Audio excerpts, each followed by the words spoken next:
Welcome back to part 3 of the NASCAR Iceberg.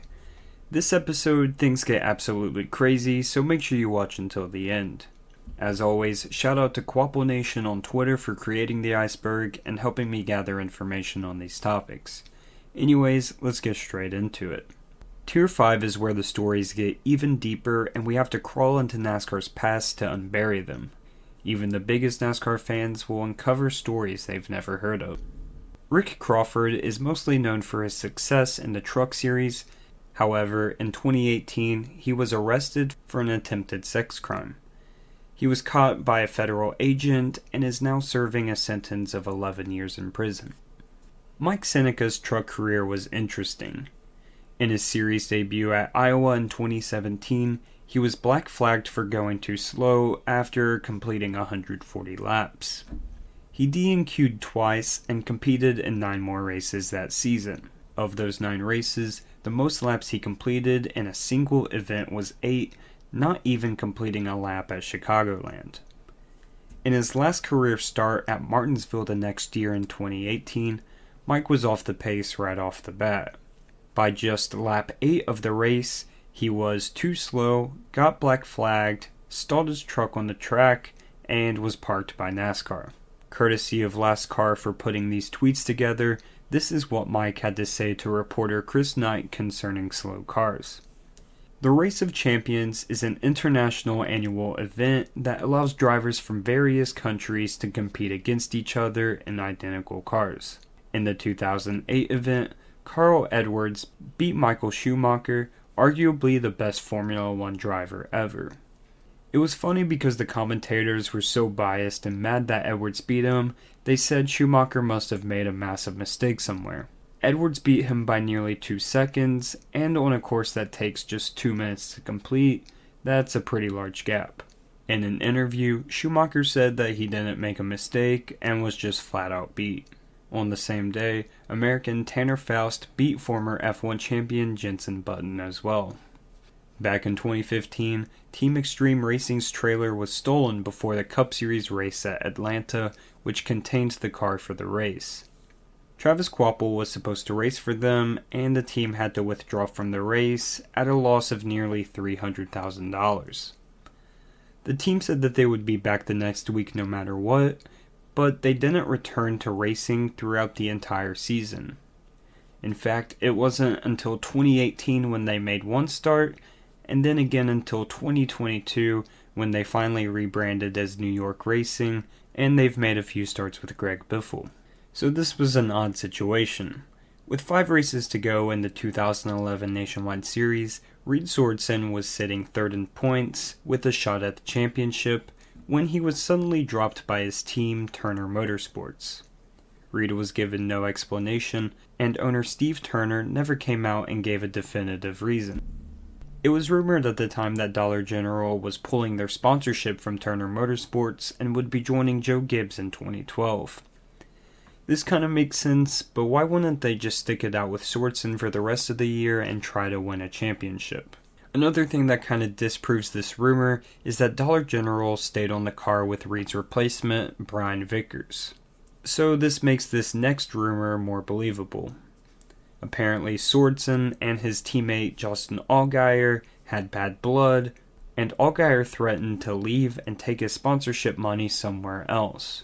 This kind of put owner Steve Turner into a box, and one of them had to go. But anyways, the exact reason is still unknown today. Sorenson was then picked up by a small team for the last few races, but this effectively ended his chances at a championship. AJ Allmendinger was racing for Roger Penske in 2012 when he failed a random drug test. He tested positive for amphetamine. However, Allmendinger states that he unknowingly consumed it. He says that somebody gave him an energy pill and took their word for it. Carlos Pardo was a Mexican driver in the NASCAR Mexico Series. On June 14, 2009, Carlos was racing for the lead and was turned into the inside wall, which resulted in a vicious crash that took his life. He is one of 2 foreign drivers that have passed away behind the wheel in any NASCAR division, and it's the only fatal NASCAR crash outside of the United States. Ray Ciccarelli is a former driver who quit racing when NASCAR announced the Confederate flag ban at racetracks back in 2020. He got roasted on Twitter heavily for this, and then he kind of unretired and drove 3 races during the 2021 season, but he has a race since then. NASCAR has openly stated the potential of adding a street circuit in NASCAR, specifically one in Chicago. The stars of the sport did a virtual race on a potential layout of the track, and it might happen in the future. Jeff Gordon was invited to test a Williams Formula One car in 2003 at Indianapolis Motor Speedway. He was recently featured on Formula One's Beyond the Grid podcast, which is a great listen, and had this to say.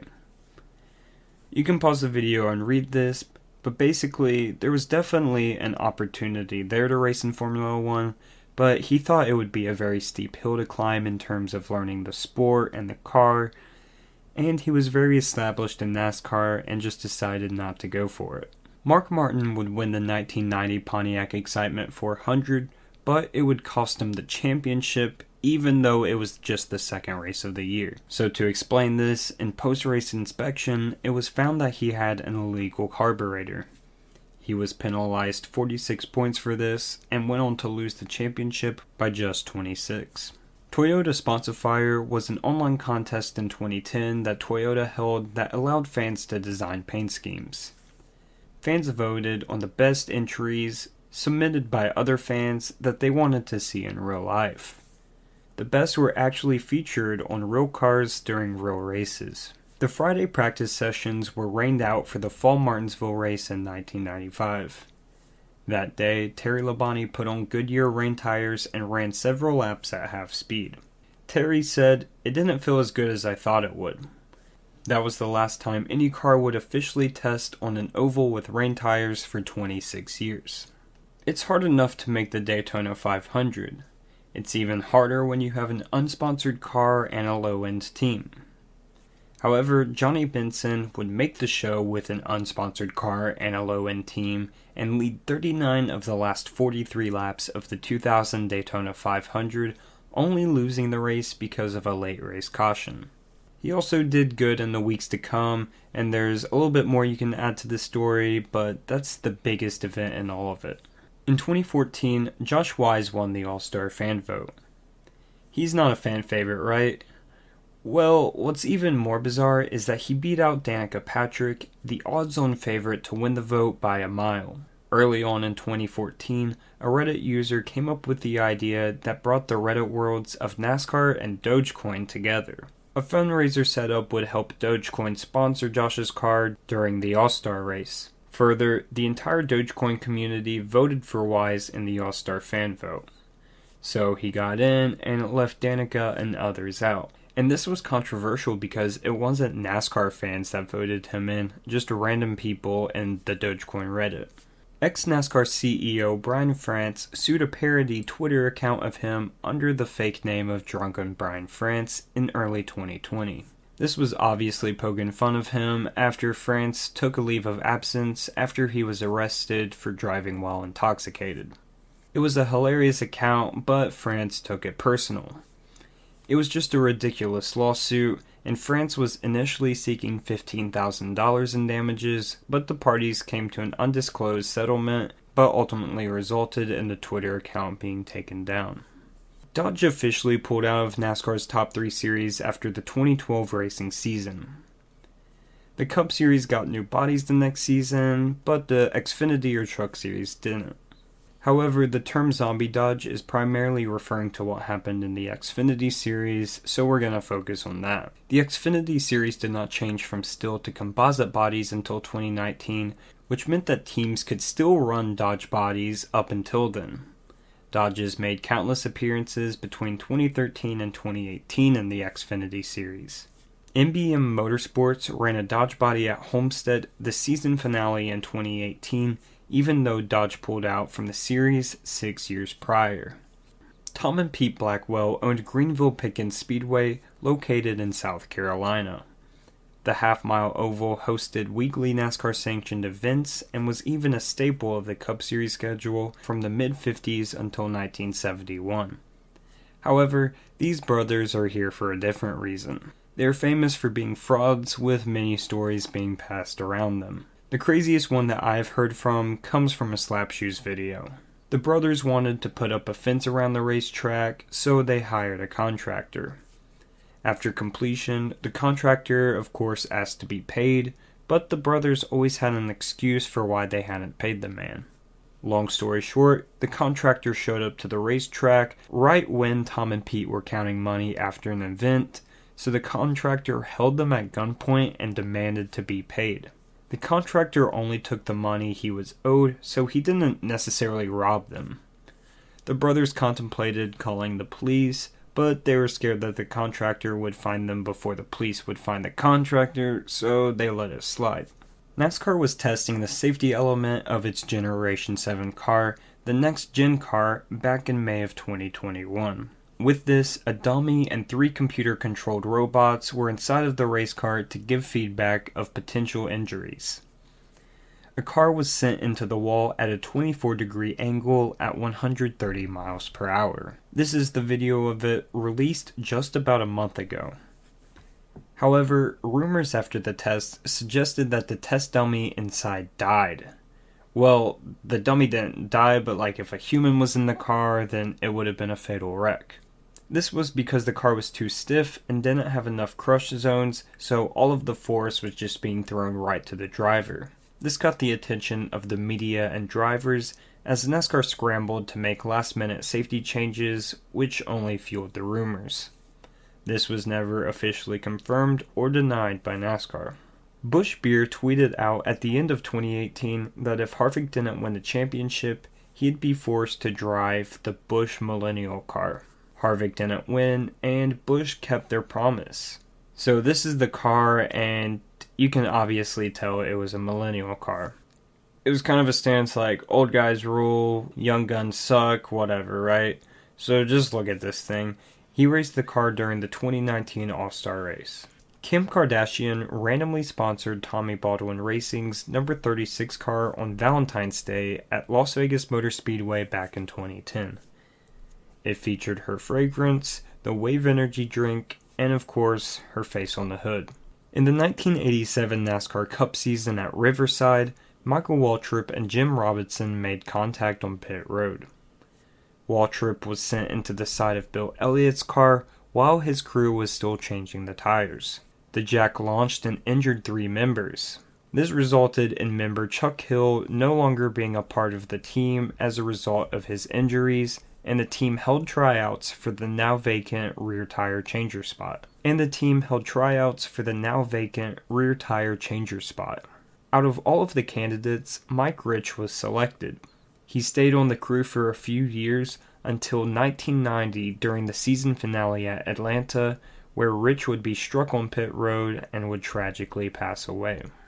So this is an era of the sport when teams merged together or brought other massive partners. This is a lot, so just try to bear with me for a second. In 2017, Roush Racing took on Fenway Sports Group and became Roush Fenway Racing. This was before the season started. On July 24th, Dale Earnhardt Incorporated merged with Ginn Racing.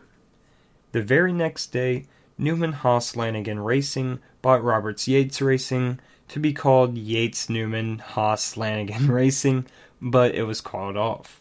On August 6th, Evernham Motorsports partnered with George Gillette Jr. to form Gillette Evernham Motorsports. Michael Waltrip Racing was also announced soon after this. Fast forward a couple years in 2009, then Petty Enterprises merged with Gillette Evernham Racing, and the same year, Dale Earnhardt Incorporated merged with Chip Ganassi Racing. Just merger mania, right? The NASCAR Busch Series actually raced at Road Atlanta in 1986 and 87. Most people just don't know this. According to this user on Reddit, 56 different fonts have been used just between 2011 and 2018 by Gallagher Motorsports between all the series they have run. There's probably more, and this is just absolutely unheard of. The traction control controversy lasted from 1998 to 2004. I'm not going deep into the science of it, but basically, traction control could be implemented and go undetected by NASCAR officials. The most popular rumors were of a computer chip that drivers could plug in and out of the ignition box before and after the race. The other popular rumor was something to do with wiring in the ignition box. NASCAR addressed the media about the rumors a few years into the controversy right before the 2002 Pepsi 400, stating that there were massive penalties for this and claiming they had experts working on the potential problem to scare off cheaters. It's also noteworthy that NASCAR was really kind of lost and they really didn't know how to catch these people. The situation climaxed in 2003 at the Daytona 500 when driver Todd Bodine claimed there were up to 16 cars that used traction control. The next year in 2004, NASCAR cracked down and mandated ignition boxes up on the dash to where they still are today. The penalty still stands at a 75-point penalty, 4 to 6 race suspension, and a fine of $200,000 if a team is caught using traction control. The 2010 Daytona 500 pothole caused several delays during the race, and many drivers, notably Greg Biffle, claimed they hit it. This event also inspired Darrell Waltrip to join Twitter. NASCAR Goes Country is a country music cover album. It was released in 1975 by MCA Records, featuring 11 songs with lead vocals by drivers Richard Petty, David Pearson, Cal Yarborough, Bobby Allison, Buddy Baker, and Darrell Waltrip. Premium Motorsports, Rick Ware Racing, and Spire Motorsports were all penalized heavily for manipulating the race at the 2019 season finale in Homestead.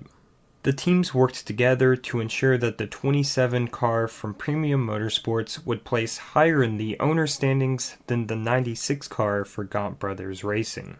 This was so that the 27 car could be the highest finishing non-chartered team in standings. With this came a big cash bonus. The 15, 77, and 52 cars from these teams retired from the race, so Ross Chastain, who was piloting the 27, could finish 35th to beat the 96 car entry in points. All three teams were caught cheating and they were fined $50,000 and each lost 50 owner points. Kenneth Evans, competition director of Rick Ware Racing, was fined $25,000 and indefinitely suspended from NASCAR. Basically, Zloop was a startup business created by Robert Boston, who intended to use the company to pay for his son, Justin Boston, to race in NASCAR. Robert was found guilty of conspiracy to commit wire fraud, securities fraud, and money laundering in 2017. The company went bankrupt in 2015, and Justin Boston hasn't raced in NASCAR since. Dale Earnhardt Jr. was making a one-off appearance in the American Le Mans Series at Sonoma during an off weekend for the Cup Series. During warm-up before the race, Jr. lost control of his Corvette and hit a wall. The contact wasn't too super hard, but it broke the fuel filler neck, causing the car to turn into a fireball. Jr. suffered only minor burns and didn't miss any races. Dale testifies to this day that it felt like someone pulled him out of the car, saving his life. Although it was announced NASCAR would be racing at Le Mans in 2023, NASCAR has actually been there before. In 1976, NASCAR had 2 entries, a Ford and a Dodge. The Dodge gave up on the second lap of the race, which was the first retirement, and the Ford made it about 11 hours into the race before failing. Kid-friendly merch refers to NASCAR taking out alcohol sponsorship or cigarette sponsorship or anything not kid-friendly for die-casts, t-shirts, and video games, and replacing the text with basic things like driver names. The Philadelphia Eagles were going to sponsor Dale Earnhardt Jr. in 2017, but it actually violated NFL rules that teams can't be used in the presentation of another sport. This actually relieved Dale Earnhardt Jr., who was a diehard Washington fan, who actually called Rick Hendrick upset about the sponsorship. Bumpergate is in reference to the 1982 Daytona 500.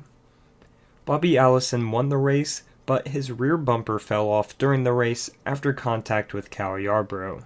When it flew off, it caused a massive wreck behind as cars ran over and tried to avoid the debris. The lack of a bumper actually caused Allison to be much faster than the other cars, so much faster that he was able to pull away from packs of cars by himself. He won the race by over 20 seconds. Rumors circulated that this was intentional, especially after Yarborough's crew chief claimed that Allison's team had used hollow bolts or thin wire to connect the bumper. A rear bumper is now mandatory to race in the Cup Series. Levigation is a track grinding process that smooths out the bumps on a racetrack surface. Really, the only thing that I could find about this process is that they used levigation to smooth out Charlotte in 2005 before those races, and in the Coca-Cola 600 that year, it set a race record 22 cautions, and then 15 more cautions came in the fall, just because it simply destroyed the tires. During the chase, 5 of 10 chase drivers had a tire issue of some sort. In the opening round of the 2016 Hellmann's 500 qualifying session, Reed Sorenson was the fastest car. This was for Premium Motorsports. What's even crazier is that the lap was a second faster than second place.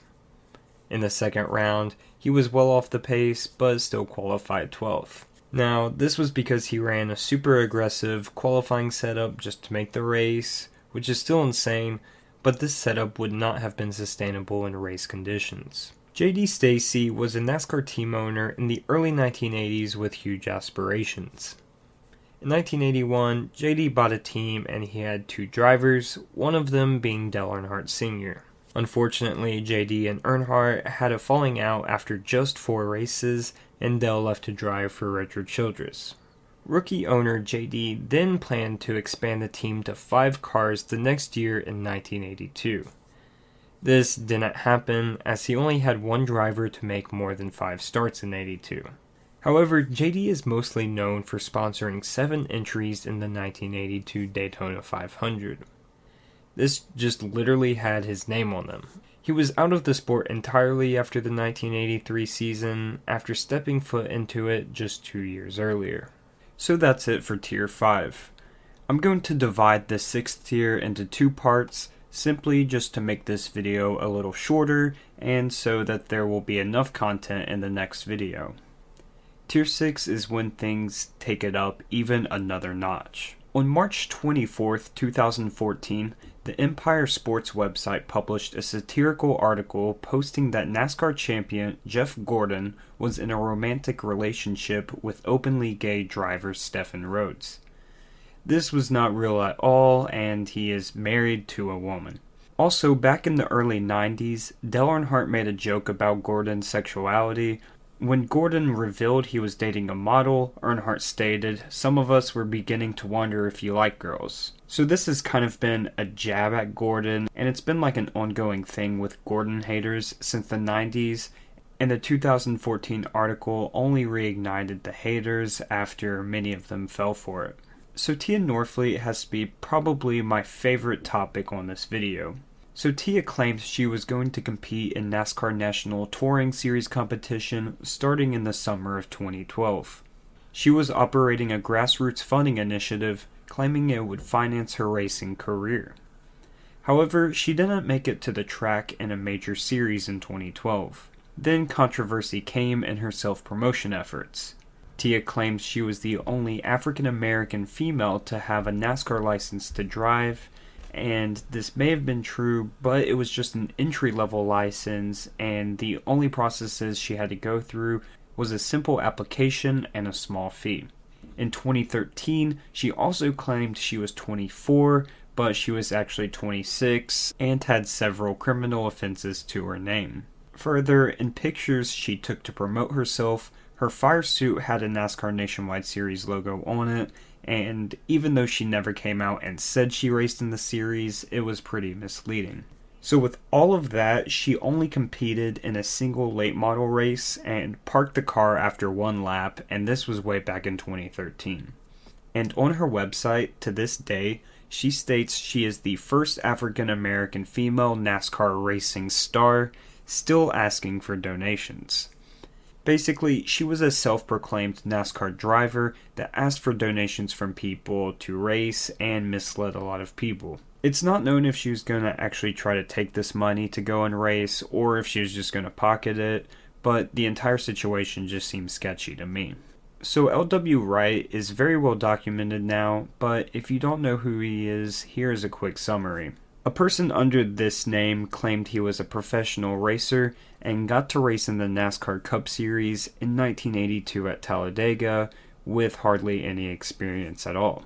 He was parked after a few laps for being too slow and disappeared entirely after the race. No one heard from him. A lot of people within the NASCAR community had sold him parts, and he still owed a bunch of people money, or checks that he sent out bounced. So it was just a real big situation, and he completely disappeared off the face of the earth. There are some great videos out there about him describing the situation in a lot of detail, and the man himself actually reappeared and came onto the Scene Vault podcast in May of this year.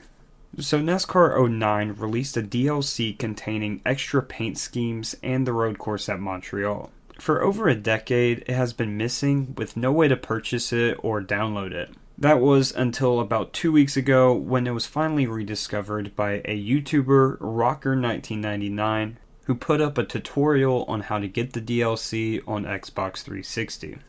In 2012, it was rumored that Andretti Autosport would be the flagship team with Dodge in the NASCAR Sprint Cup Series in the 2013 season. This came after Roger Penske announced his team would be switching to Ford. Without any other major team, Andretti was the last hope Dodge had to make a return in 2013. However, Andretti never came to NASCAR, and Dodge left the sport after 2012. In 1996, Donald Trump proposed the idea of Trump Motor Speedway in Connecticut, but that idea fell through in pretty early stages. Then 3 years later, early on in 1999, Trump offered to pay the town of Riverhead on Long Island $55 million for a 2,900-acre property to build a speedway, hotel, golf resort, and industrial park, but that also fell through. Donald Trump and NASCAR president at the time, William France, who was also the chairman of International Speedway Corporation, then signed a deal in May of 1999 to build a speedway called Trump Superspeedway. Trump imagined Trump Superspeedway to be the biggest and best track and host up to 300,000 fans in the New Jersey, Connecticut, or New York areas. In early 2018, Denny Hamlin was on the Pardon My Take podcast and was questioned if NASCAR drivers take Adderall, to which Hamlin said that he didn't know. One of the hosts then asked Hamlin to just give a number, and he replied 70%. This offended many drivers who denied the claims and even forced NASCAR to make a statement on the matter and clarified their procedures of drug testing. Denny later on said that it was just a joke and there was no factual evidence of it. The 1980s saw a great increase of street racing with sports cars and even Formula One. NASCAR was not yet a nationally dominant sport, more of a southern commodity. So racing on street circuits would be a great way to grow the sport, especially since Riverside was shutting down in the late 80s, which it was the only West Coast track at the time. In 1985, NASCAR announced that they would be creating an entirely new car and announced the Left-Right Series, or LR Series for short. Over 50 circuits and street courses were interested in the idea, although NASCAR expected to only run about 5 races a year with the car. It would simply be an addition to the Winston Cup schedule, not an entirely new series. The first LR prototype had a test in early 1986, and it didn't go well. This was the time NASCAR added more road courses and when the Busch Series went to Road Atlanta. There were even plans for the Winston Cup to race on the modern-day Roval. After slow development, NASCAR scrapped the idea of the new car and racing on street circuits altogether and just raced the Winston Cup cars on permanent circuits. Street circuits are a logistical nightmare, and this was a big reason for not pursuing the idea further. In April of 2006, NBC sent Muslim-looking men to Martinsville to film fans' reactions. At this time in the United States, it was shortly after 9/11 and the war on terrorism, and there was a seemingly negative connotation among people associated with the race according to the media. However, NBC did not get the reactions they intended, as NASCAR fans had no problem with them and seemed to be glad to have people of a different culture at a race. NASCAR was obviously outraged by this. There was a news station trying to provoke NASCAR fans and make them look bad. So why would they want to do this?